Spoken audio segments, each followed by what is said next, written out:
je te laisse commencer. Allez, super. notre Écoutez, timekeeper. voilà, vous savez qu'on essaie toujours de respecter notre timing. Voilà, c'est notre engagement pour que vous puissiez bien vous organiser.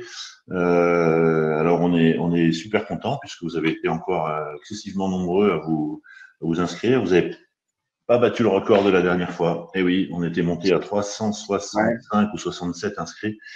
Bon, on était à peu près 200 pour le webinaire. On est un petit peu moins pour cette fois-ci. On est content de vous retrouver. Quentin, on a décidé. Alors, on a regardé. On s'est vu que la dernière fois, vous aviez beaucoup chaté pendant l'intervention. C'est assez chouette. Pour nous, c'est pas toujours évident de venir Bah, de faire. jongler. Il y a plusieurs onglets entre le chat, les questions, le sondage, Ça. notre discours à nous et tout ça. C'est vrai que c'est pas évident, mais en tout cas, une chose est sûre, c'est que on a bien pris en compte tout ce que vous avez dit la dernière fois. Et la communication, c'était un sujet qui revenait très souvent. On l'a vu aussi dans les commentaires des posts. La communication avec la négociation, c'était deux sujets qui revenaient vraiment beaucoup. Et on a décidé justement de vous écouter et puis de dire, OK, cette fois-ci, on part sur le sujet de la communication.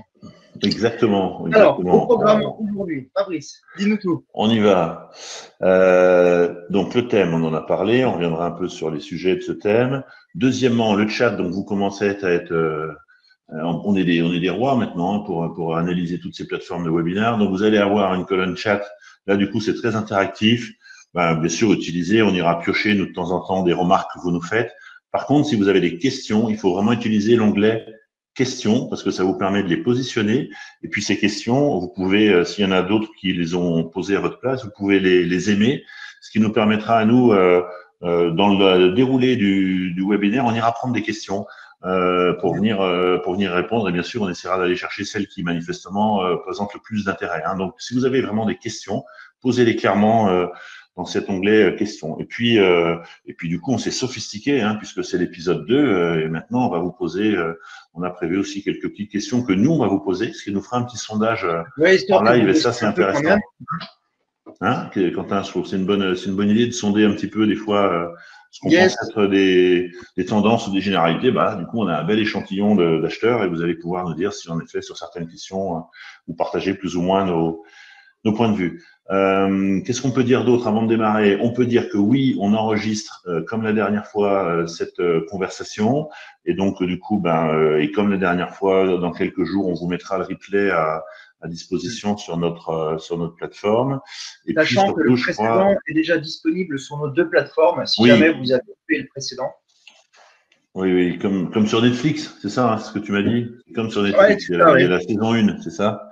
Bon, et je crois que tu voulais nous annoncer une surprise pour la fin du webinaire. Il faut rester jusqu'à la fin, c'est ça? Ouais, c'est ça. Alors, restez bien jusqu'à la fin du live. C'est combien? On a dit on reste 45 minutes. À la fin des 45 minutes, restez bien. On aura une annonce à vous faire. Et à mon avis, ça va faire des heureux. J'en dis pas plus. On verra ça. Là, quel sens de la communication. Allez, Quentin, pour ceux qui ne te connaissent pas, peut-être un mot ou deux pour te présenter rapidement. Oui, je pense qu'on commence un peu à nous connaître, mais bon, je m'appelle Quentin. Prétentieux. Moi, je suis connu. Après, alors, vas-y, présente-toi quand même. Mais ça va venir, t'inquiète pas. Non, alors, je m'appelle Quentin Mirablon. J'ai créé la société The Buyers Lab il y a un peu plus d'un an. Je suis également auteur de l'ouvrage Manager avec l'intuition. J'ai aussi créé la page Buyers Life, qui est une page LinkedIn où les acheteurs peuvent se retrouver et puis échanger entre eux. Voilà plus ou moins en résumé ce que je peux dire sur moi. Tu as vu, c'est très court. Super. Allez, moi, ça va être très court, 1 minute aussi. Moi, je m'appelle Fabrice Menlo. Je suis le créateur d'une société de services qui s'appelle Crop & Co, dont le métier est d'accompagner les directions achats, qu'elles soient publiques ou privées. J'ai, avec une équipe formidable, créé une application de pilotage qui s'appelle OKVO, voilà, et depuis quelques mois, je complète, comme du coup j'avais encore du temps de libre, non, plus sérieusement, j'avais plus de temps, mais j'avais vraiment envie de créer un blog sur les achats, c'est fait, donc ce blog s'appelle Apprendre les achats, et j'essaye d'interviewer des gens que j'ai envie de faire parler sur le métier, j'essaye aussi de vous partager des conseils, et voilà, on se marre bien avec tous ces sujets. Quentin, pourquoi le thème de la communication, d'après toi? Qu'est-ce qui fait que c'est revenu aussi fort dans les commentaires de nos amis acheteurs la dernière fois?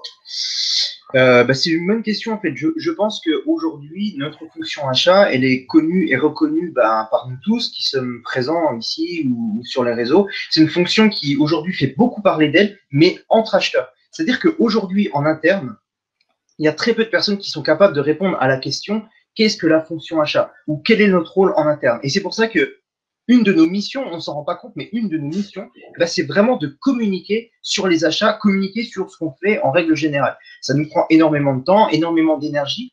Le problème, c'est que on se dit, c'est pas une mission à proprement parler. Honnêtement, c'est pas quelque chose, on va se dire le matin, tiens, aujourd'hui, je vais communiquer sur les achats. Et justement, première erreur, c'est ça, c'est de ne pas avoir de plan. Alors, aujourd'hui, on va essayer de regarder un petit peu comment on communique, quels sont les différents canaux de communication et essayer de mettre en place ce genre de choses de manière efficace et synthétique. Ok, alors en effet, c'est un thème important. Moi, je veux juste compléter ce que dit Quentin pour vous dire que quand on vient regarder la performance d'une organisation achat, c'est souvent un thème que, en tous les cas, nous, on regarde un certain nombre de ce qu'on appelle des piliers. Hein. On a identifié ce que j'appelle un peu des drivers de ce que peut être une organisation achat performante. Et dans ces différentes, donc on va parler de la relation avec la DG, on va parler des fournisseurs, on va parler des pratiques achats, des compétences, bref, un certain nombre de thématiques, du digital, du pilotage, et on va parler de communication. Voilà. Et souvent, nous, on vient regarder comment vous organisez cette communication, parce qu'on sait, comme le disait Quentin, que c'est un levier de performance qui est à la fois très puissant. Et puis, j'allais dire, si je dois commencer un peu à vous faire un peu un retour de ce que je vois de manière générale, et à l'intérieur de ce webinaire, on a sûrement d'excellents communicants, mais souvent, je nous trouve, et je me mets avec vous, allez, pour démarrer la réunion, je nous trouve pas très très bon sur ce sujet. Et alors, c'est un peu embêtant qu'on soit pas bon sur la communication, parce que contrairement à d'autres fonctions, on a ce besoin permanent d'aller se réinstaller, comme le disait Quentin, en termes de mission. Voilà, c'est moins dramatique que la comptabilité et pas une très bonne communication, que la finance, voire que les vendeurs et pas une bonne communication. Les achats, c'est très handicapant. Donc du coup, ce levier de communication, c'est vraiment un thème sur lequel vous devez prendre conscience et travailler. Hein, et pas tomber dans le piège de dire on communiquera quand on sera champion du monde. On peut communiquer pour dire qu'on va devenir champion du monde. Ouais, c'est ça. Et après, le terme communication, il veut tout dire et rien dire. On a plusieurs types de communication. D'ailleurs, c'est ces 3 points qu'on a relevés. Donc, cette fois-ci, on a préparé un petit peu plus que la dernière fois. Et on a relevé vraiment trois types de communication. On va avoir la communication en interne sur comment en interne présenter la fonction achat et communiquer sur à la fois nos objectifs et nos missions. On va avoir aussi un point que j'ai beaucoup relevé ce matin sur Buyers Life et vous me l'avez mentionné plusieurs fois, c'est la communication auprès des fournisseurs. C'est-à-dire que la communication des achats auprès des fournisseurs, elle est ultra importante. Et la troisième partie, on va dire le troisième pilier de la communication, c'est tout l'écosystème qu'il y a autour des achats et de l'entreprise. Ça va être par exemple parler dans des associations, parler tout ce qui va être externe à l'entreprise. Donc voilà, on va décomposer un petit peu en 3 grandes parties. Et puis la première, c'est la communication en interne, celle qui nous fait le plus défaut, on va dire. Voilà, alors du coup, exactement, comme dit Quentin, on va essayer de se promener comme ça sur ces 3 thèmes, hein, et puis vous allez réagir. On va publier un premier sondage parce que du coup, on voulait aussi vous écouter sur ce sujet. Et du coup, normalement, vous devez voir apparaître le premier sondage. Voilà, tac, tac, tac, tac, tac. Est-ce que vous menez régulièrement des actions de communication?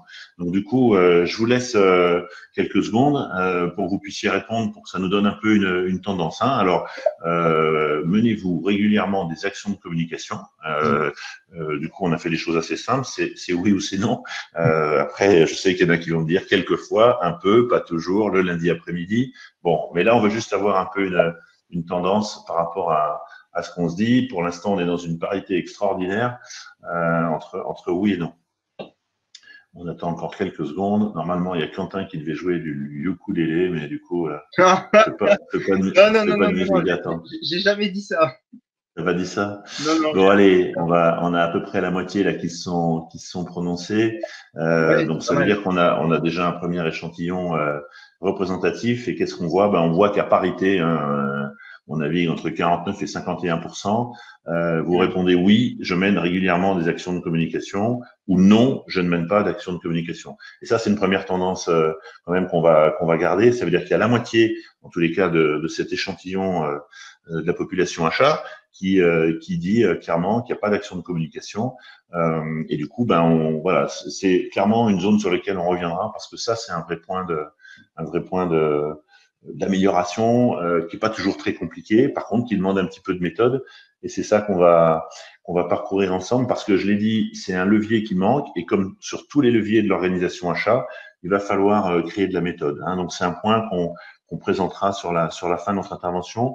Quentin, on démarre sur la communication interne. Alors comment on structure ça en termes de com quand on veut être à l'intérieur de l'entreprise? Déjà, alors à mon sens, je sais que peut-être certains ne seront pas d'accord avec moi, mais déjà, dans un premier temps, il faut déjà établir vers quel service on veut se rapprocher dans un premier temps. Les premiers services à qui on va devoir communiquer sur le rôle des achats. Donc, est-ce que, par exemple, on va avoir besoin de communiquer avec la direction générale? Est-ce qu'on va avoir besoin de communiquer de la même manière avec la partie qualité, avec la comptabilité, avec le service commercial? Déjà, dans un premier temps, il faut déjà établir avec qui on veut communiquer efficacement.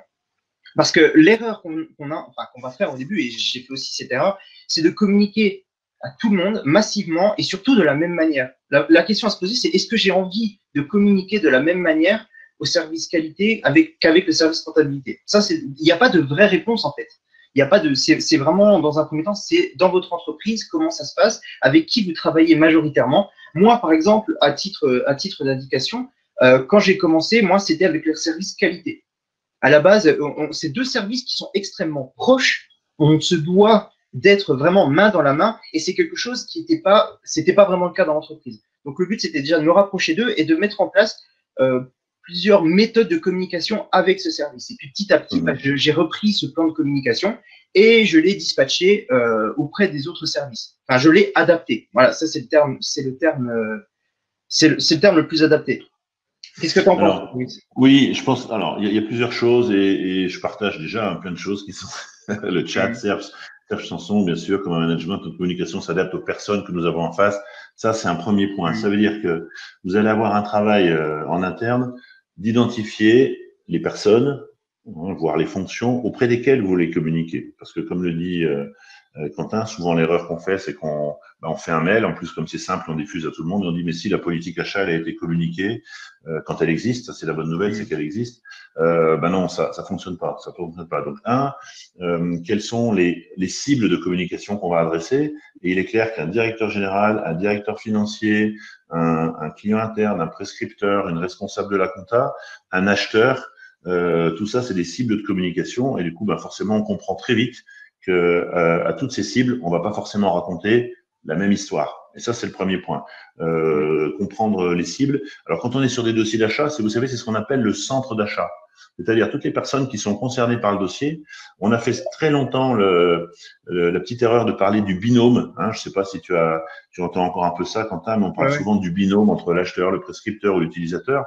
En vérité, vous le savez, sur un dossier d'achat, on a beaucoup plus que deux personnes qui sont concernées. Ça, tout le monde gravite autour, en fait. Comme on le voit dans un process achat, tout le monde gravite autour du service achat et le service achat gravite autour de tous les services. Donc, en fait, c'est compliqué. Je pense que c'est très compliqué de mettre à l'écart certains services, mais je pense que là, on va pas donner les mêmes informations à tous les services. D'accord. Donc, on dit, s'intéresser aux personnes. Deuxièmement, une fois qu'on s'est intéressé à ces personnes, s'intéresser aux messages qu'on veut véhiculer. Et ça, je pense que c'est aussi assez central parce que les messages ne sont pas les mêmes à différentes personnes. C'est pour ça que on verra en termes d'outils, quand on nous parle de reporting achat, en vérité, des reporting achats, il y en a autant que de fonctions, parce que ce qu'on va raconter au directeur des services techniques sur les achats, c'est peut-être pas ce qu'on va rencontrer à son DG ou à son acheteur qui est basé dans une filiale en Italie. Donc du coup, les messages, c'est très important. Et souvent, quand moi je travaille avec des acheteurs ou des équipes achats, c'est là qu'on commence un petit peu à avoir des difficultés. Quels sont les messages qu'on veut passer aux personnes avec lesquelles on travaille, et on revient sur ce qu'on disait la dernière fois, classiquement, attention à avoir des messages qui soient entraînants, qui soient positifs, qui soient tournés vers la coopération, hein, et pas des messages qui soient encore. Alors après, c'est une posture un peu empêcheur de, voilà. Et donc ça, c'est important de bien les identifier. Ouais, c'est ça. Moi, je me permets de revenir sur un message d'Aurélien qui nous dit qu'une fois qu'on a réussi à convaincre un service, lui, après, peut encore transmettre notre message auprès des autres services. En fait, c'est ça, c'est aussi un support. Du moment où on a commencé à fédérer un ou deux services, et ben en fait, ça va se propager. Vraiment, ça va être comme un feu de paille. Tout va partir d'un seul coup. Ça, c'est top. Il faut vraiment avoir un ou deux alliés. On l'a vu, on l'a vu aussi précédemment, c'est que on ne peut pas se faire des alliés partout. Effectivement, comme dans la vie toujours, vous ne pouvez pas être ami avec tout le monde et vous ne pouvez pas supporter tout le monde, c'est normal. Donc, vous devez trouver des personnes clés qui vont vous accompagner dans tous vos projets.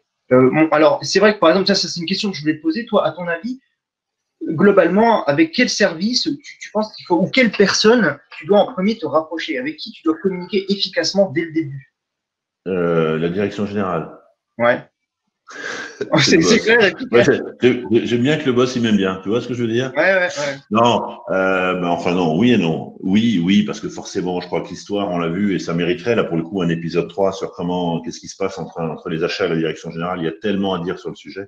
Mais en tous les cas, là où je suis d'accord avec toi, c'est que il est intéressant, avant même de déclencher les actions de communication, d'être au clair sur nos acteurs auprès desquels on veut communiquer et d'accepter l'idée qu'on va pas communiquer auprès de tout le monde de la même manière. Et peut-être même qu'on va pas communiquer auprès de tout le monde.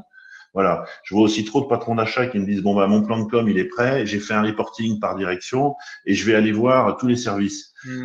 Non, parce qu'il y a peut-être des services que tu vas aller voir 3 fois dans le semestre, et puis il y a peut-être des services que tu vas aller voir 1 fois par an, et puis il y a peut-être un service, c'est pas gênant si tu vas pas le voir, mais comme n'importe comment t'as pas le temps et que tu arrêtes pas de me dire que tu as pas le temps, donc du coup mets ton action au bon endroit, voilà. Et ça, mets du relief sur ta communication. Ça c'est vraiment important. On n'est pas sur une communication de masse. Il y a des gens qui nous sont utiles, hein, et je mets le mot entre parenthèses, qui sont importants pour nous, que ce soit en termes de prise de décision, de performance, d'innovation. Et ben on va mettre l'accent sur voilà. Après c'est pas gênant que d'autres secteurs moins impactants pour les achats soient un peu moins concernés par nos communications. Oui, il existe un outil efficace pour voir avec quel service on doit communiquer en premier. C'est faire une simple méthode ABC. Vous pouvez simplement classifier les personnes qui sont en interne. Ça prend pas longtemps, ça prend 10 minutes.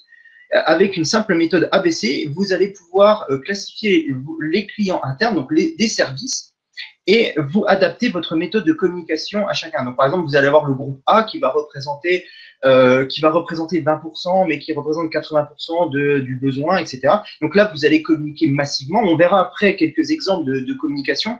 Le groupe B, vous allez communiquer avec lui, mais de manière un peu plus globale. Et puis le groupe C, c'est ceux avec qui vous allez communiquer le moins, et surtout, vous allez faire du emailing, par exemple, quelque chose qui n'est pas du tout centré sur l'humain. Voilà. Alors on a dit on doit être au clair sur les acteurs auprès desquels on veut communiquer. Deuxièmement, on va être au clair sur les messages qu'on veut communiquer auprès de ces acteurs. Troisièmement, on va être… Alors, sur les messages, je vais prendre une question. Tiens, Quentin, là, on a une question de Mohamed qui nous dit comment établir une démarche de communication cohérente. Et ça, c'est intéressant parce que quand on parle de cohérence, on vient naturellement au message. Mais moi, je crois qu'une fois encore, on en revient au début de l'histoire des achats, c'est-à-dire l'émission, la création de valeur, où est-ce qu'on vous attend, hein. En vérité, la communication, elle va nous servir à adresser ces leviers pour vous permettre d'aller vers là où on vous attend. Donc, la première question à vous poser, c'est où est-ce qu'on vous attend, hein. Je vais vous raconter une anecdote. Tiens, juste Quentin, tu m'autorises, je te prends. Oui, raconte-moi. Oui. Allez, j'étais salaud. J'étais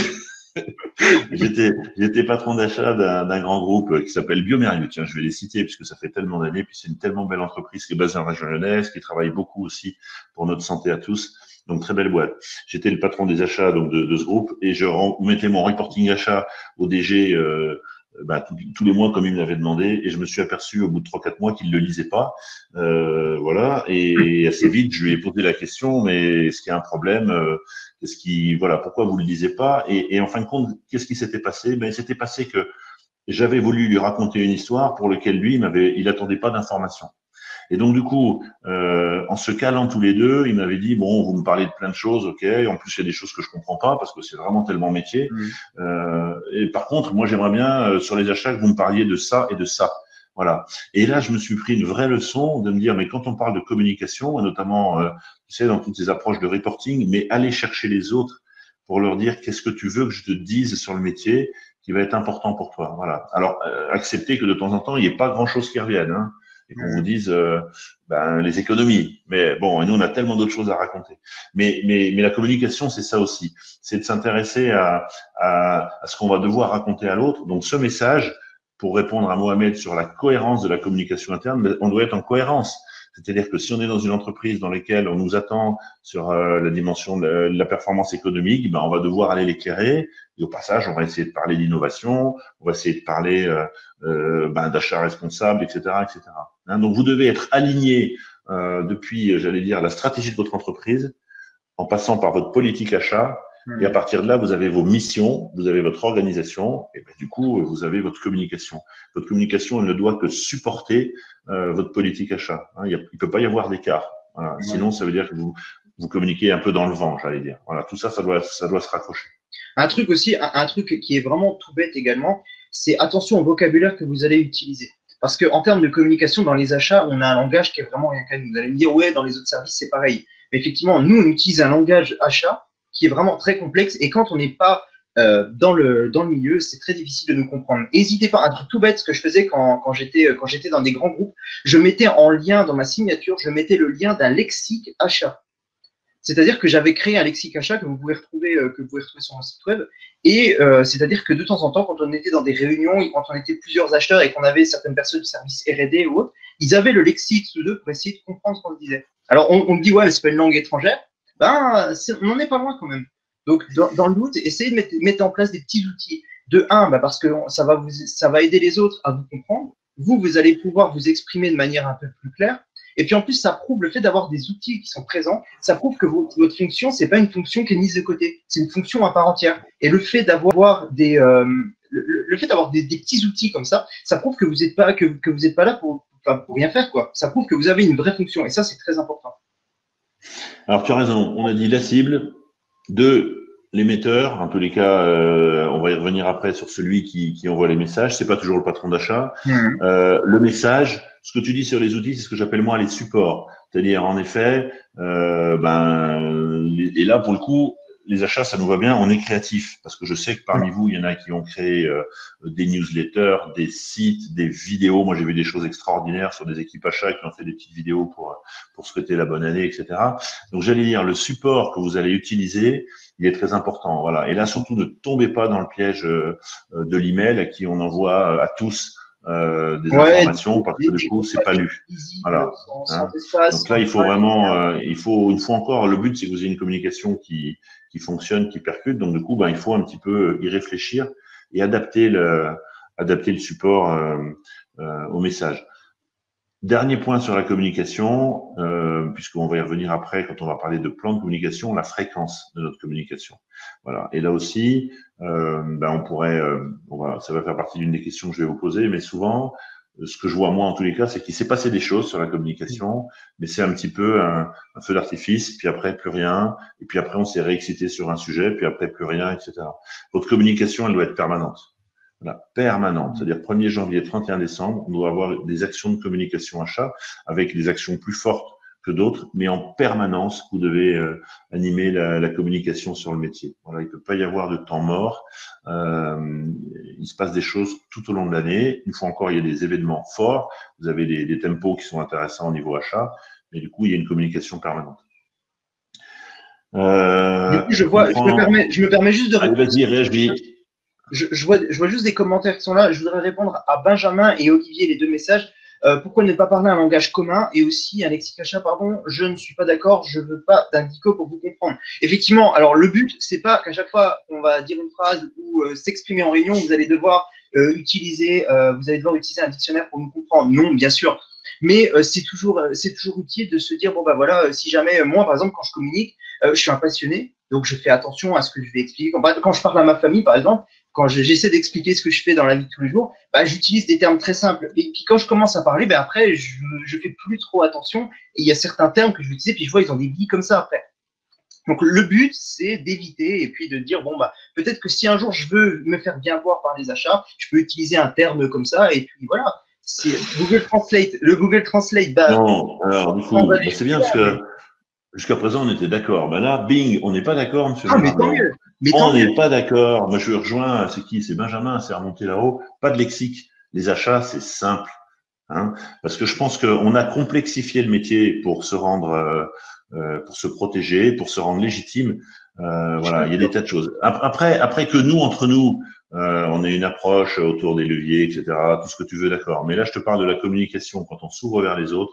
Bah, on sait bien la communication la plus performante, c'est quand elle est facilement accessible. On parle avec des mots simples et du coup, on ne crée pas une barrière non plus Non, que mais les gens viennent nous voir et interagissent avec nous. justement, tous les services, ils ont cette barrière de la langue.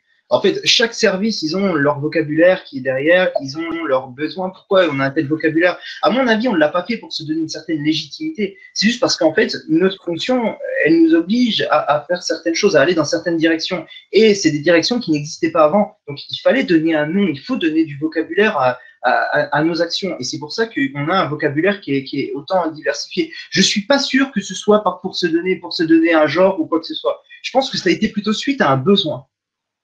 Ben écoute, on va prendre un exemple. Tiens, moi je vais te prendre un exemple que j'ai vécu il y a encore pas longtemps avec une équipe achat où on bossait, vous savez, sur le fameux et génial sujet des économies, des savings, de la performance économique. Du coup, là pour le coup, on était un petit peu loin de la création de valeur. Mais bon, en tous les cas, on a fait le job. Et bien du coup, l'équipe que j'accompagnais, elle avait un niveau de complexité dans la définition, même entre eux, ils n'étaient pas au clair. Hein, je te parle pas de la limitation de hausse, enfin bref, des choses de Ouais, fou, mais là, quoi, voilà. encore Et un autre non, débat. mais c'est parce que pourquoi? Mais c'est parce que Quentin, à un moment donné, il a fallu qu'on se crée son dispositif pour pouvoir produire. J'ai mon truc qui démarre tout seul. Qu'on se crée son dispositif.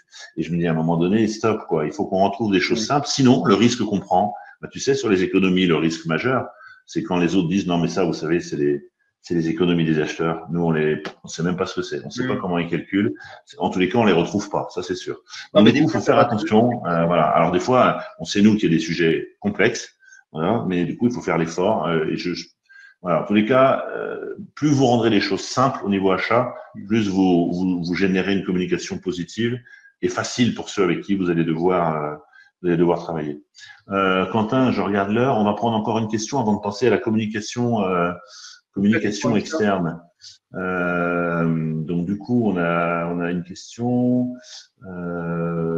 Ah ben voilà, Jérôme, je me permets de choisir quel support préconisez-vous pour communiquer efficacement? Ça, c'est bien ça. C'est pas mal. Allez, Pas mal. vas-y.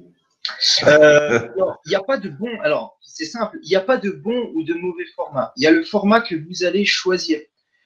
Par exemple, on a parlé tout à l'heure du format vidéo, on a parlé du format mailing, on a parlé ça peut être un truc tout bête. Il y a des gens ici peut-être qui sont présents, donc moi je me remets sur l'onglet chat pour voir un peu.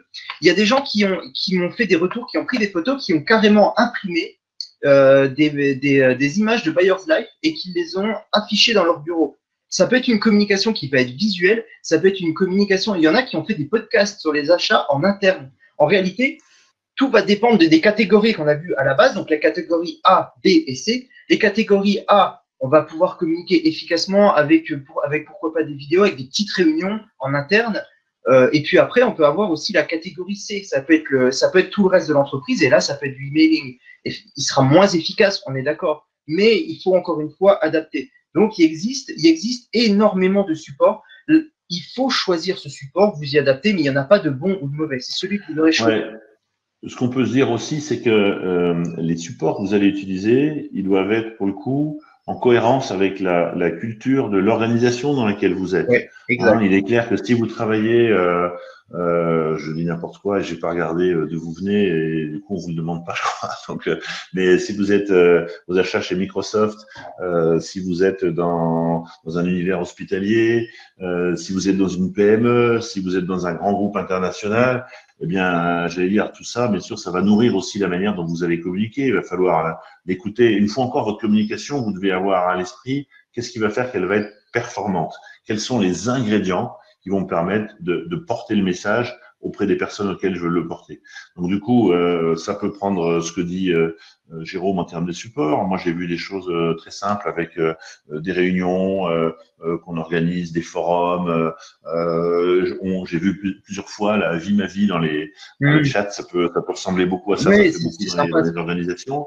Moi, pour info, j'ai animé des séminaires pour des groupes pharma où on avait tourné même des petits clips comme des bandes annonces de films qui présentaient l'équipe achat en venant, on va dire, voilà, un peu s'inspirer de films existants. Ben, c'est des moyens très simples de montrer et de passer des messages, hein, puisque du coup, l'idée, c'est bien sûr, c'est qu'il en reste quelque chose et que ça vous soit utile. Allez, Quentin, on avance. Il faut qu'on parle maintenant de la partie externe, hein, puisque qui dit communication, on a vu tout à l'heure que vous meniez pour la moitié à peu près des actions de communication. Je vais vous publier un deuxième sondage maintenant pour voir si ces actions de communication, elles concernent plutôt la partie interne ou la partie externe. Alors du coup, normalement, je viens de publier mon sondage. Ouais, c'est ça, voilà, c'est bon. si vous voulez aller y répondre, voilà, qu'est-ce qui est le plus important? Est-ce que l'interne ou alors l'externe ou alors les deux, hein? Alors la question c'est pas qu'est-ce que vous faites aujourd'hui, c'est qu'est-ce qui est le plus important. Ouais, dans un monde, on va poser la question. idéal, Voilà, bah, on est dans un monde idéal, mais après il y a la vraie vie, c'est ça. Hein? Ouais, bon, voilà, c'est une majorité écrasante pour le moment. C'est une majorité, mais on voit qu'il y a quand même beaucoup de gens qui, quand ils communiquent, en tous les cas, ça veut dire quoi? Ça veut dire que c'est plutôt vers l'interne et que cette communication externe, bah, elle n'est pas toujours ça, c'est quand même assez. D'ailleurs, petite question, Fabrice, qu'est-ce que tu entends, toi, par communication externe? Alors, d'abord, j'ai écrit communication vers l'externe. Ben, c'est-à-dire, pour moi, vers l'externe, il y a deux grandes zones d'intérêt forts. C'est ce que j'appellerais moi le marché fournisseur, hein. On va se garder un petit peu après l'écosystème, ce qu'on est en train de faire là, c'est une action de communication. Quand on va à une conférence, c'est une action de communication. Pour moi, je m'adresse au marché fournisseur parce qu'il faut pas oublier qu'un acheteur, c'est quand même celui qui va mettre en adéquation les besoins d'une entreprise avec un marché fournisseur. Donc, du coup, voilà. Et moi, ce qui m'intéresse dans la communication vers l'externe, c'est ben déjà mes fournisseurs. Hein, et dans mes fournisseurs, j'allais dire mes fournisseurs stratégiques, voilà. Mais deuxièmement, et surtout ceux qui ne le sont pas, et dont j'aurais bien envie qu'ils viennent frapper à ma porte. Donc du coup, comment je vais m'adresser pour que du coup je puisse être en situation d'être identifié vers des fournisseurs que moi peut-être j'ai pas identifié. Voilà, c'est ça que j'appelle l'externe. Voilà. Ouais, je suis d'accord avec ce que tu dis. En fait, il faut bien différencier les deux parce que, encore une fois, je sais qu'on va peut-être se répéter, mais on va pas communiquer de la même manière. Un fournisseur qui est déjà chez nous, avec nous, on va communiquer sur un truc tout bête, les forecasts. Ça, c'est un point qui est ultra efficace. Je sais que j'en parle très souvent, mais les forecasts, c'est un signe de respect envers le fournisseur et c'est une communication qui est à la fois simple et qui prouve au fournisseur qu'on maîtrise un peu ce qui se passe en interne. Le but d'être ouvert, de communiquer, eh ben, c'est de lui donner envie de travailler encore plus avec nous. Parce qu'aujourd'hui, on parle beaucoup des histoires de co-développement, ces histoires d'entreprises étendues, blabla. Mais en fait, tout ça, j'ai peur que ça devienne tout de suite du pipeau.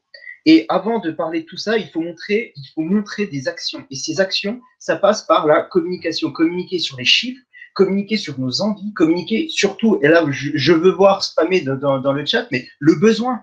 Un truc tout bête, comment on communique le besoin auprès du fournisseur? C'est quand même pour moi, je ne sais pas ce que tu en penses, mais c'est quand même pour moi une des choses les plus importantes. Alors oui, on peut communiquer. Alors, ben, sur ce sujet, tiens, c'est intéressant parce que tu sais, souvent là aussi, on pourrait s'amuser, tiens, des thèmes pour débattre, les achats publics, les achats privés. Pour ce sujet de communication sur le besoin, si je peux m'autoriser, les acheteurs publics sont souvent bien plus performants que les acheteurs du monde privé parce que ben, eux, ils savent très bien que quand tout ça, ça devient j'allais dire communicable, ben il faut qu'il y ait des fournisseurs qui se positionnent et qui répondent aux appels d'offres. Donc cette communication amont sur le besoin, ils l'organisent, ils communiquent, ils la rendent publique pour certains sur leur site internet. Et ils vont très très loin. Et je vous encourage à aller voir comment communiquent un certain nombre d'entre eux. C'est assez bien fait.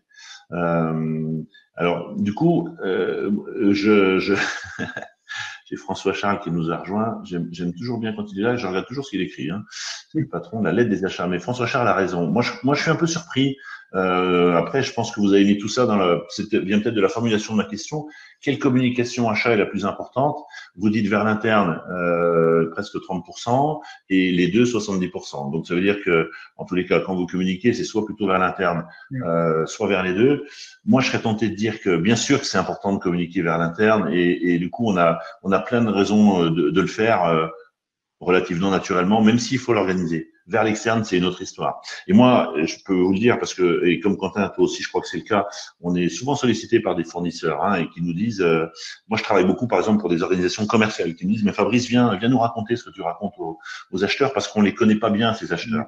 Et je peux jamais le faire, bien évidemment, par respect par mes clients, mais j'aimerais enregistrer la manière dont ils vous regardent, c'est-à-dire que souvent, j'ai le sentiment que pour certains d'entre eux, et je parle là d'un très grand compte, et qui me parle de ces très grands clients, je ne parle pas du fournisseur occasionnel qu'on a rencontré une fois.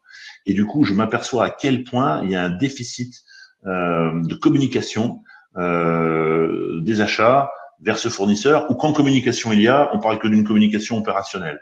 Voilà. Mais quand je dis à ces clients, mais est-ce qu'on vous parle de la stratégie de l'entreprise? Est-ce qu'on vous parle de la direction dans laquelle on va? Il n'y a rien, il n'y a rien. Donc là, je pense qu'il y a un déficit vers la communication fournisseur. Et je parle déjà de ceux avec qui vous travaillez, dont vous avez des fois un petit peu tendance à penser que parce qu'on travaille ensemble, ben ça va être comme ça tout le temps. Ben des fois, c'est pas comme ça tout le temps. Donc là, vous avez un job, je pense, vers l'externe. Et là aussi, on va se poser les mêmes questions que tout à l'heure.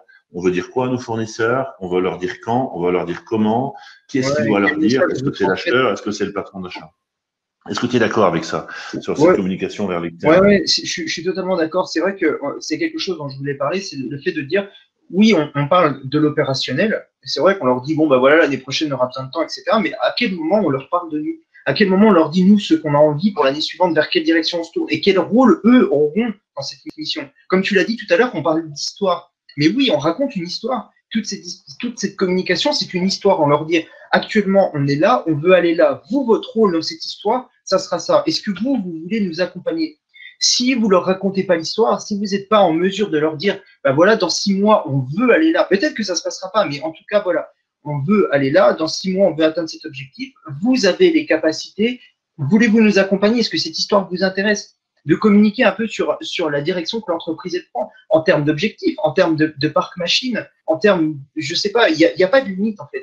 Il faut simplement leur dire, vous faites partie de notre histoire. Là, on a quelque chose. Là, en termes de communication, on tient quelque chose. Alors, du coup, c'est sympa parce que pendant que j'écoute Quentin, bien sûr, et que je pense à ce que je vais dire, je lis aussi et je vois que ce chat est très actif. Donc, Quentin, on peut aller boire une bière parce que là, je veux dire ils sont partis, ça discute à fond sur le chat, c'est génial. On n'avait pas imaginé ça, mais ben, c'est super. Et puis peut-être que d'ailleurs dans le replay, on essaiera de voir si on peut pas vous faire un extrait de tous ces commentaires que vous faites. Je vois plein de choses très pertinentes et puis aussi qui sont très liées aux aventures des uns et des autres. Moi, forcément, quand on vous dit ça communique mal ou ça communique bien, on est obligé de généraliser un peu. Après, je prenais l'exemple, je crois que c'est Angélique qui me disait, quand même, le public, je suis pas d'accord, machin, privé, oui, vous avez raison, il y a aussi des bons exemples. Mais en tous les cas, ce que je vois, voilà, moi, j'ai vécu des belles expériences que je veux partager avec vous. Donc, les fournisseurs, pensez il y a des typologies quand on dit les fournisseurs. Premièrement, pensez à vos fournisseurs stratégiques. Voilà. Et je le répète, un fournisseur stratégique, c'est pas forcément le plus gros, c'est pas celui avec qui on fait le plus de chiffre d'affaires, c'est pas le fournisseur avec qui j'ai le plus de risques, c'est un fournisseur stratégique, c'est-à-dire qui va contribuer de manière active à la création de richesse de mon entreprise sur le futur. Il est stratégique parce que ce qu'il vient produire en termes de services ou de produits, j'en ai absolument besoin pour le cœur de ce que je fais. Donc, c'est pas qu'une logique de volume. Oui. Je vous le dis parce que du coup, voilà. Alors, ces fournisseurs stratégiques, il faut les identifier. Donc là, on reboucle sur outils pour identifier ce fournisseur. Et puis, du coup, il faut échanger avec lui. Parce que, et pardon pour ceux qui l'ont déjà écouté, je le répète, il y a beaucoup de choses qui changent pas tant que ça aux achats. Bon, voilà, c'est pas grave, comme ça au moins on connaît bien nos sujets. Par contre, ce qui change, c'est la relation fournisseur. Voilà. vos fournisseurs aujourd'hui sont beaucoup plus exigeants dans la relation avec vous et sont capables Bah oui, parce de changer de client. c'est ça. Voilà. Aujourd'hui, c'est eux qui ont le choix. Et c'est vrai, quand on nous dit oui, les acheteurs, c'est eux qui ont le pouvoir, les acheteurs, c'est eux qui ont le choix. En réalité, cette phrase, elle est de moins en moins vraie. Et c'est pour ça que je sais qu'on parle souvent, et je sais qu'il y a certains Hugues Poissonnier que vous devez connaître, qui parlent très souvent de l'expression et qui nous dit vous devez devenir le client préféré de vos fournisseurs. Et plus on avance dans le temps, et plus cette phrase est vraie. Aujourd'hui, un des moyens, c'est pas le fait de donner le plus de business possible à vos fournisseurs, mais c'est d'être le plus présent en termes de communication, d'être actif, réactif et surtout proactif avec eux. Voilà un peu le message. Alors, il y a une bonne remarque, je vois, de Paul qui nous dit en tant que fournisseur, du coup, bah, c'est bien parce que du coup, cool, ça c'est bien. Il réagit, il dit, je constate que la communication vers les fournisseurs est clairement négligée et cela donne souvent comme impression, moins on en dit ou on divulgue, mieux c'est. Le problème, en fait, tu as totalement raison, Paul. Le souci, c'est qu'aujourd'hui, autant des deux côtés, autant du fournisseur que de l'acheteur, on a peur de donner des informations. On parle même pas de la négociation, on parle en règle générale. On a comme une certaine crainte de donner une information en disant ça va se retourner contre moi, ou il va s'en servir, ou j'en sais rien. Et du coup, le business n'avance pas, effectivement. Mais des deux côtés, en fait. On remarque autant on est aussi coupable en tant qu'acheteur que les fournisseurs sont coupables. Je suis totalement d'accord. En tous les cas, bon, on l'a vu sur l'interne, vous avez un terrain de jeu à aller chercher et peut-être qu'en effet, c'est déjà un terrain que vous avez déjà commencé à travailler, même si je pense qu'il y a des choses qu'on peut un petit peu accélérer. Moi, je crois qu'il y a un vrai terrain vers les fournisseurs et quelque part, si on doit faire un peu d'actualité, là, vous avez une thématique de communication avec vos fournisseurs. Je vous l'avais dit la dernière fois, mais prenez de leurs nouvelles, parlez de la manière, déjà comment ils vont et qu'est-ce qui va se passer après. Et c'est le moment d'aller renverser un peu la table sur nos habitudes et nos manières de faire. Et là, on les entend pas, les achats. Les seules choses qu'on entend sur les achats actuellement, c'est on crée des plateformes, des machins, des séminaires pour aller trouver des masques et du gel hydroalcoolique. Bon, c'est pas mal, il faut le faire et on est d'accord. Moi, j'aimerais des patrons d'achat qui profitent du moment pour aller réfléchir à comment demain on va travailler ensemble différemment. Enfin voilà. Et là, pour le coup, je trouve qu'on est, enfin, je sais pas, collectivement, je trouve qu'on n'est pas à la hauteur de ce qui est en train de se passer. Et du coup, une fois encore, je remets une pièce dans le sujet, mais ça m'étonne pas qu'on soit pas autour de certaines tables stratégiques parce que ce sujet-là, il est pour nous en ce moment. Il est clairement pour nous. Voilà. Et où est-ce qu'on les entend ces sujets-là? Ben pas beaucoup. Voilà. Et là, je me dis, ben, enfin, c'est le moment. Faites-le déjà avec vos fournisseurs. Voilà. Faites-le entre vous. Moi, j'ai pas vu de task force hospitalière, par exemple. Alors oui, les réseaux sont un peu organisés, mais les patrons d'achat de GHT, où est-ce qu'ils ont pris le pouvoir par rapport à ça? Et là, on était sur des terrains où il fallait le faire. Donc du coup, je trouve qu'il faut avoir plus de volonté sur ces terrains-là. En tous les cas, il y a une méconnaissance claire, et c'est sûr, de vos fournisseurs. Faites-les parler sur vous, vous allez voir à quel point. Invitez-en 2 ou 3 dans une prochaine convention que vous faites avec vos acheteurs. Vous allez être très surpris de la manière dont ils vous regardent. Alors Fabrice, on va reprendre 16h30, on se rapproche. On va reprendre une question peut-être. Qu'est-ce qui est arrivé? Alors du coup, quid de la communication quand on est court-circuité par ces clients internes? Bah, si on est court-circuité, ça veut dire qu'on n'est pas bon, donc il faut être bon. Oui, effectivement, il y a déjà certains prérequis, effectivement. On parle de communication depuis le début, mais il y a déjà certains prérequis à l'avance. On ne se lance pas dans un plan de com si déjà les fondations des achats ne sont pas posées, en fait. Ça, c'est un avis que j'ai. Peut-être que Fabrice ne sera pas d'accord avec moi, mais moi, je pense que oui, on doit communiquer quand même. Mais dans un premier temps, il faut déjà avoir une sorte de petite maturité achat, une certaine petite base achat. Parce que si on en est encore au stade, je suis acheteur approvisionneur. Ben, oui, non, bien sûr, c'est un peu plus simple. Hein. Moi, je trouve que c'est mieux de communiquer quand on est champion du monde. Mais moi, j'aime bien aussi. Champion du monde non plus, bien sûr. Ah, excuse-moi, aujourd'hui, j'avais une petite pensée sportive, c'est pour ça. Mais non, mais je trouve que c'est la communication, c'est de dire aussi, voilà ce qu'on a envie de faire. Voilà ce qu'on a envie de faire avec peut-être un peu d'humilité. Et du coup, on va demander aussi un peu de bienveillance. Mais c'est pas toujours de communiquer quand tout est fait. Donc, parce que ce que tu dis là, Quentin, et que j'entends de temps en temps, c'est de dire, bah, on communiquera plus tard. Pour l'instant, on va déjà s'organiser. Ben non, moi, je pense qu'on peut communiquer sur le fait qu'on va s'organiser. Parce que du coup, ça permettra aussi d'éviter un certain nombre de choses. Donc, communiquer, c'est aussi amener de la transparence et de dire des fois, ben, je sais pas, ou pas maintenant, ou plus tard, ou ben, on en parle et on va le faire ensemble. Donc, je pense que surtout dans les jeunes générations, vous êtes plus à même de pouvoir gérer ce type de relation. Mais c'est vrai, parce que nous, on était dans une logique très hiérarchique. Aujourd'hui, les communications, elles sont beaucoup plus transverses. Les outils permettent, regarde LinkedIn, quelqu'un m'appelle, je tape, paf, j'ai son parcours, j'ai tout. C'est très nouveau tout ça. Donc du coup, on doit pouvoir dire les choses de manière plus librement. Par contre, accepter qu'au moment où on communique, ben, peut-être tout soit pas entre guillemets prévu, organisé. Et ça peut en effet changer. Quentin, parle-moi un tout petit peu de la communication qu'on pourrait mettre en place auprès de fournisseurs qui sont des prospects. Donc, on travaille pas avec eux. Et du coup, ben, qu'est-ce qu'on leur raconte à ceux-ci? Et là, pour le coup, tu parlais tout à l'heure on n'a pas envie de tout dire. Malheureusement, on travaille pas avec eux. Peut-être même pire, ils travaillent avec nos concurrents. Oui, mais en fait, il faut distinguer le genre d'informations qu'on va leur donner. Parce qu'en fait, il y a des choses qui vont être publiques, sur par exemple, où veut aller la direction de ton entreprise, où tu veux amener ton entreprise. On parle même plus d'achat, on parle vers quoi. Par exemple, un truc tout bête, on peut prendre l'exemple de ta société ou de la mienne. Moi, par exemple, c'est pas secret de dire ce que j'ai envie. Moi, par exemple, j'ai envie vraiment de me baser sur le coaching et la formation. Et ça, je l'exprime, je le dis clairement. Et c'est pas forcément quelque chose de confidentiel. Donc en fait, déjà quand on communique avec des prospects, oui, il y a certaines informations qu'on ne peut pas encore donner parce que ce sont des prospects. C'est des personnes qu'on ne connaît pas vraiment, mais il y a quand même un atome crochu. Bah, sinon, ça ne serait pas un prospect. Donc, il faut une raison valable derrière. Donc déjà, s'il y a la raison, toujours raconter l'histoire. On peut parler de storytelling, par exemple. Ça c'est un point qui est très très important et je mets l'accent là-dessus dans mes formations, c'est de dire votre histoire, c'est la plus importante. Il faut transporter l'autre, il faut lui donner déjà une vision. Parce qu'on va lui dire, OK, je veux travailler avec toi, mais l'autre, il dit, bah ouais, mais pourquoi? Pourquoi je bosserai avec toi? Un truc tout bête. Ben voilà pourquoi. Parce que nous, on a envie de faire ça, vous avez ça. En termes de communication, ben voilà, la communication, ça peut être un argument. En disant, voilà, nous, on est clair avec vous. Vous savez, dans les 6 mois à venir, vous savez approximativement où vous allez être avec nous, toujours avec nous. Et puis voilà. Donc, moi, à mon sens, on communique, oui, effectivement, on communique pas de la même manière, mais on doit quand même lâcher de l'information.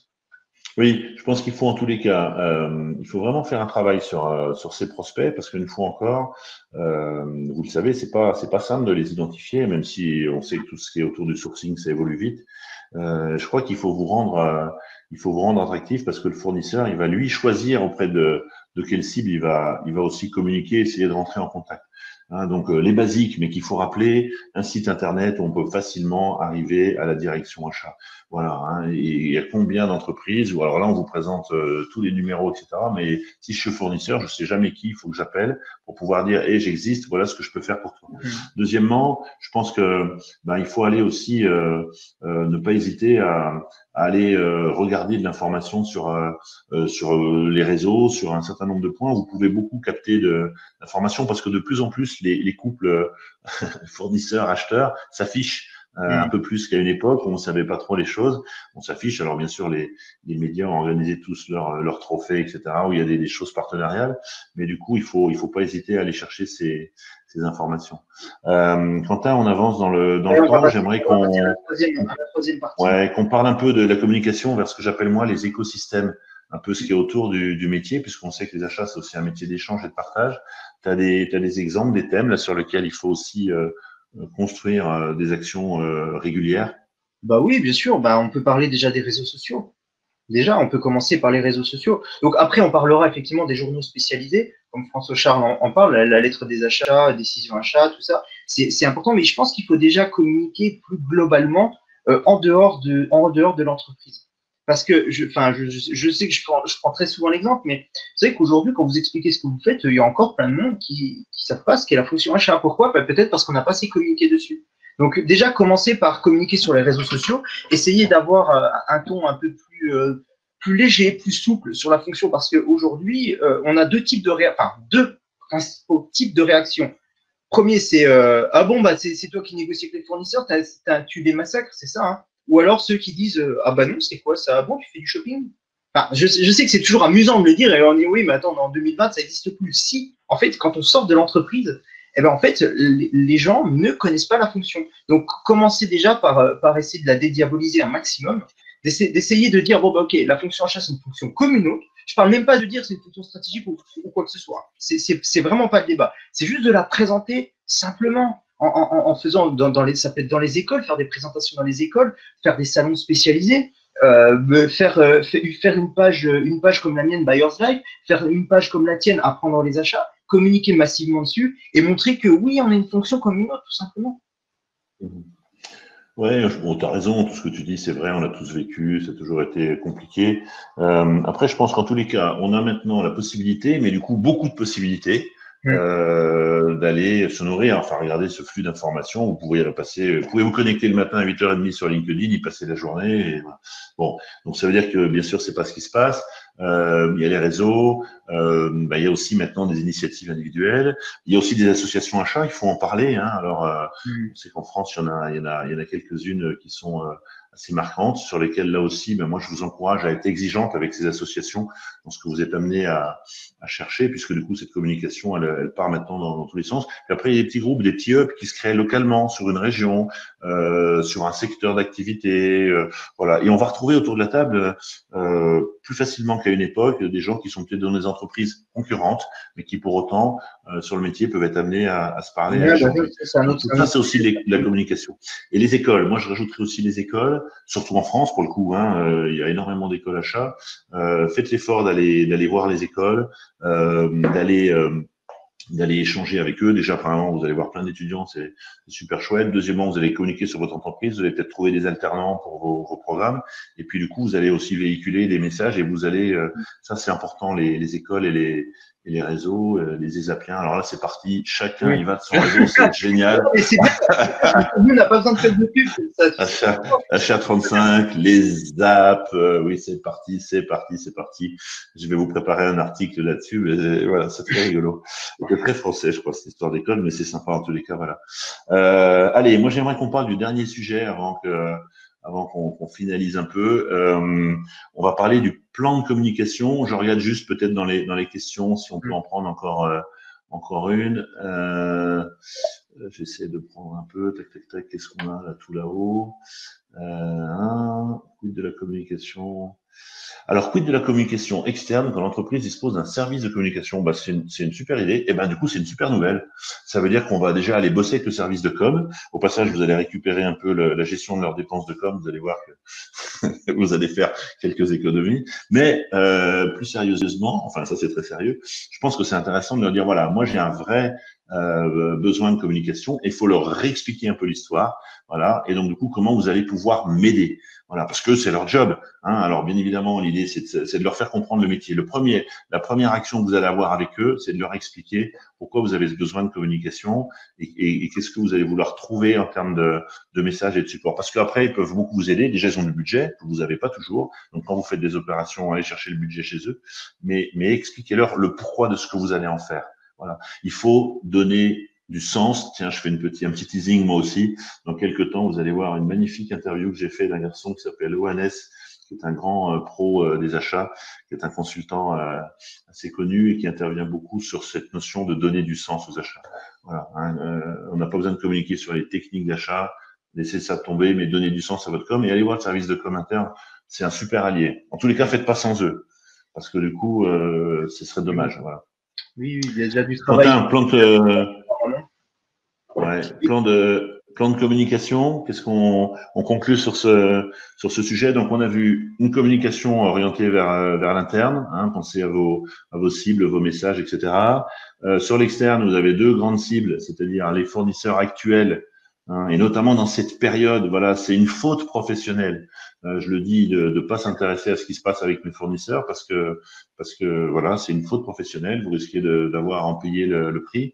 Et puis les prospects, parce que du coup, on a bien vu, hein, comme le dit Quentin, le fournisseur a un peu plus le choix de ses clients, ou en tous les cas de la manière dont il veut le business, les écosystèmes, et puis du coup, tout ça, ça se traduit par ce qu'on va appeler un plan de communication. Voilà, donc on dédiabolise ou on démystifie ce plan de communication.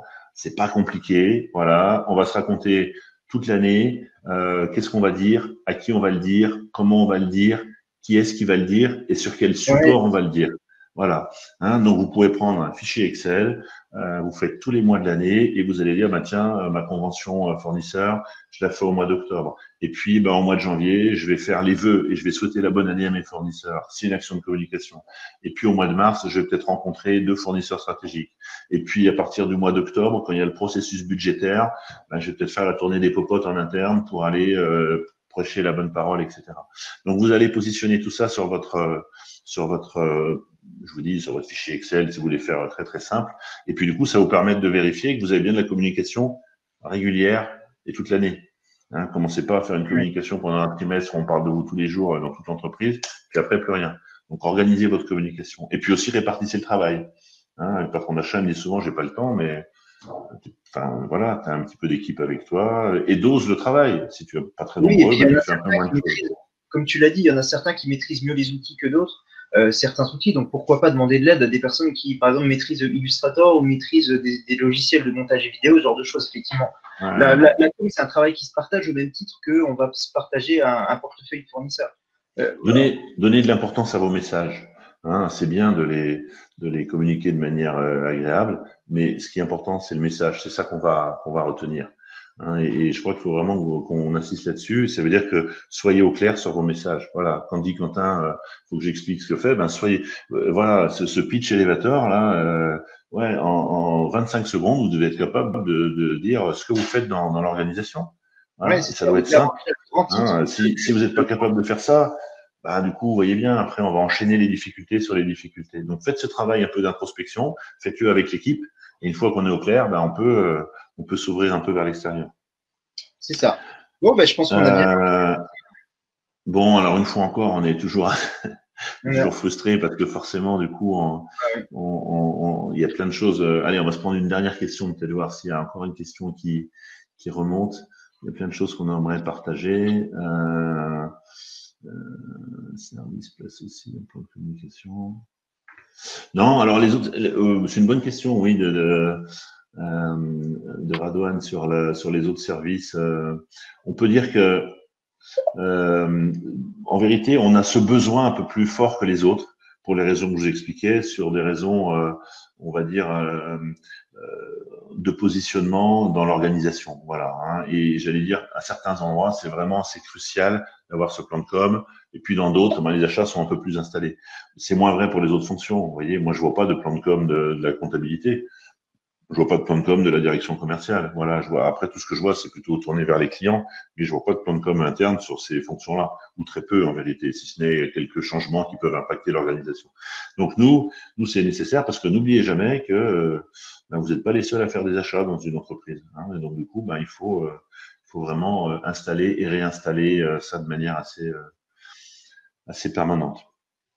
Allez, Quentin, c'est le moment de conclure. On dit deux mots sur ce qu'on a un petit peu réfléchi suite à des demandes. Vous avez été quelques-uns suite au dernier webinaire à nous contacter en direct pour nous demander un petit peu des conseils, de les aider.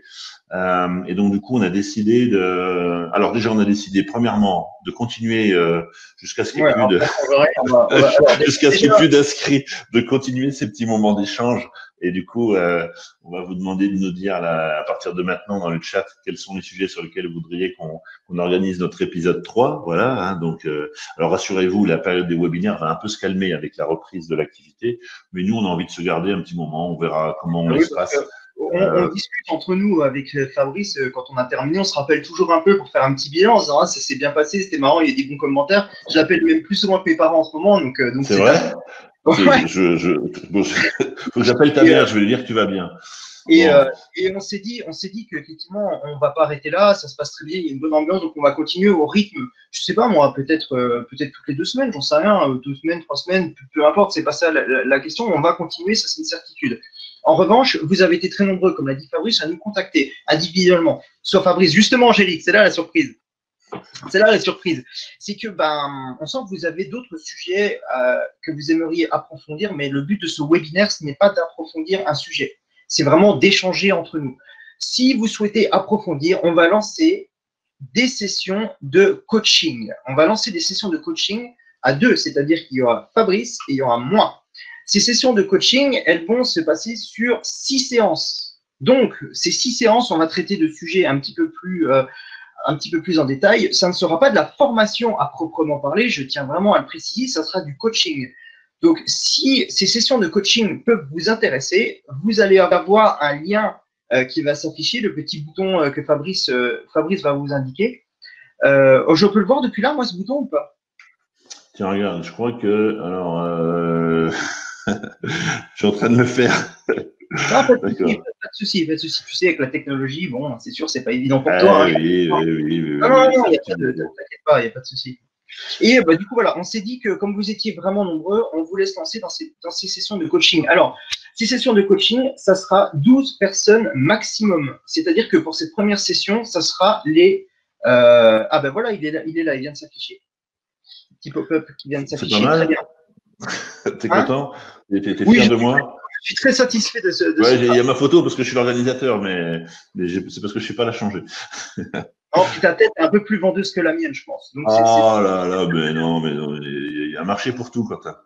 Donc, bah justement, il y a un marché pour tout et c'est pour ça qu'on a décidé de faire ce travail ensemble parce que déjà, bah, on s'amuse. Et puis en plus, parce qu'on a on a des choses à partager avec vous, vraiment, vraiment des choses à partager avec vous. Et voilà, donc vous allez voir un petit pop-up qui s'est affiché. Si vous êtes intéressé par des sessions de coaching avec vous deux, presque en tête-à-tête, au format webinaire, eh ben, vous avez juste à cliquer et on vous enverra une petite plaquette et vous expliquer plus précisément comment ça va se passer. Les 12 premiers qui vont s'inscrire, ben, en gros, on va choisir les 12 premiers, quoi. C'est comme ça que… Alors, ouais, en vérité, ce qu'on se dit, c'est qu'on veut faire des webinaires collectifs en très petit nombre, parce que l'idée, c'est que vous puissiez, vous, monter sur scène et clairement, à partir de vos problématiques, que collectivement, avec le groupe et notre support en termes méthodologiques, on ait des réponses qui est très pratiques. Donc, du coup, on a identifié avec Quentin 6 thèmes classiques qu'on est amené à rencontrer aux achats. Ça veut dire que ce sera 6 webinaires d'une durée d'1 heure, hein, qu'on va rythmer Ouais, environ tous les 10-15 jours. Donc, on crée un groupe. Ce groupe, on lui fournira bien sûr le support, on lui fournira aussi l'enregistrement de ce qui va se passer pendant ce webinaire. Et puis ce groupe, surtout, il sera suivi pendant le programme avec la possibilité, Quentin a mis en place un outil collaboratif qui s'appelle Discord et qui va nous permettre d'animer aussi ce qui va se passer entre les séances. Voilà. Hein. Donc du coup, si vous êtes intéressé, revenez vers nous assez rapidement qu'on puisse organiser ce sujet-là. Bon, voilà, on fait aussi bon, ceux qui nous ont je vous nous ont contactés la dernière fois, ils se reconnaîtront. Mais du coup, voilà, c'était l'objectif. Et une fois encore, on va poursuivre ce type d'épisode là qu'on a fait ensemble. Alors, je réponds aux questions. Est-ce qu'on va les diffuser? Non. C'est uniquement pour les personnes qui seront présentes. On souhaite vraiment créer une petite communauté de personnes motivées qui ont vraiment envie. Et voilà. Donc, on ne va pas le diffuser. Ça va rester toutes ces vidéos et toutes ces sessions de coaching vont se limiter aux personnes qui seront sur le serveur Discord. Donc, vous pourrez échanger entre vous, vous pourrez partager les bonnes pratiques. Ça serait une zone d'entraide également. Donc, mis à part toutes ces histoires de coaching et de webinaire, vous aurez accès à la plateforme et vous pourrez échanger ouvert aux acheteurs juniors. Ouais, bien sûr, c'est ouvert à tout le monde. Allez, super. Écoutez, une fois encore, on est à peu près dans le timing. On est un petit peu dépassé, mais bon, c'est ce qu'on appelle le temps additionnel. On voulait vous faire un gros merci. Bon, déjà d'avoir été plus d'une centaine pour participer à ce webinaire, c'est chouette. Merci de vos interactions entre vous. Ça, écoutez, moi, voilà, prenez le pouvoir, ça nous va bien. Une fois encore, faites attention à vous, mais surtout au niveau achat, voilà, prenez de la place. Prenez une place plus forte. Prenez le lead sur toutes vos missions achats, que ce soit dans la communication, que ce soit dans la stratégie, dans la négociation, peu importe, prenez le lead. Vous êtes des acheteurs, vous n'êtes pas une sous-fonction ou des personnes qui servent à rien. Vous êtes des acheteurs, gardez ça en tête, prenez le lead, sans prendre non plus la grosse tête. Voilà, c'était le message qu'on voulait transmettre. Allez, super. Merci à vous tous, à bientôt. Et puis, une fois encore, on communique rapidement sur le replay. Bonne soirée à tous.